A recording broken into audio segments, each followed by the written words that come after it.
Hello everyone, I'm Dr. Mohal Banker from Bankers Vasco Hospital. I'm an intervention radiologist and today we are going to discuss about the interesting topic of post-arthroscopy pain.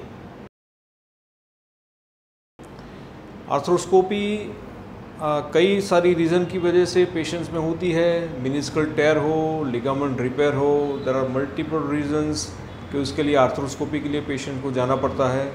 और arthroscopy की जो basic technique है उसमें क्या है कि जो arthroscope जो एक दूरबीन होता है वो जो जॉइंट के अंदर इंट्रोड्यूस करते हैं और जो भी रीज़न होता है, मानो कि गादी फट गई है तो उसके लिए हम आर्थ्रोस्कोपी करवा रहे हैं, तो फिर वो गादी जो उसके लिए मिनिस्कल रिपेयर करते हैं थ्रू आर्थ्रोस्कोपी, या लिगामेंट फट गए, ACL PCL टेयर है तो उसके जो सारवार आर्थ्रोस्कोपी से होती है। But for all this thing we need to enter inside the joint. Joint के अंदर एंटर होते हैं 3 की होल्स की मदद से।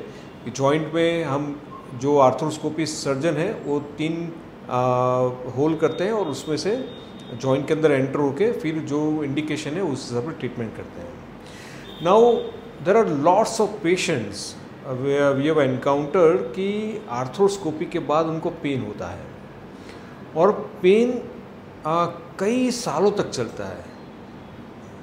आर्थ्रोस्कोपी तो करवा ली, मिनिस्कल रिपेयर भी हो गया, वो जो वेट बेरिंग एक्टिविटी भी अच्छी आ गई, चलना अच्छा आ गया, बट फिर भी जहाँ से वो स्कोप जहाँ से एंटर किया है उस जगह पे कई बार कई सालों तक पेन रहता है।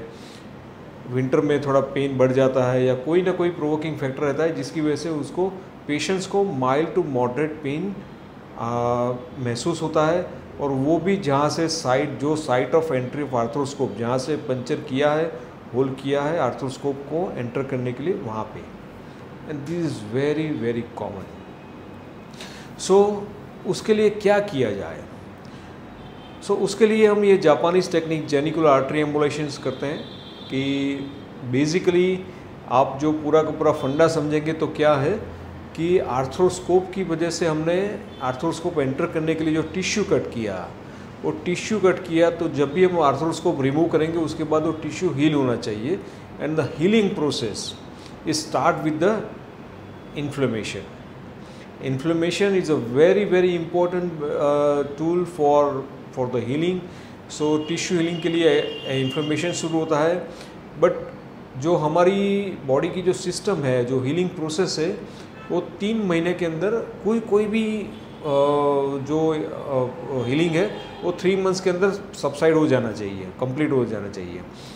But if this inflammation will not stop beyond the 3 months, then it become more toxic and this is called chronic inflammation। और chronic inflammation की वजह से उस साइड पे पेन होता है and that's why patient feel discomfort। and what we do the angiography of that joint, और जहाँ पे inflammation हमको दिखता है उस inflammation पे हम ये small embolizing particle इंजेक्ट करते हैं।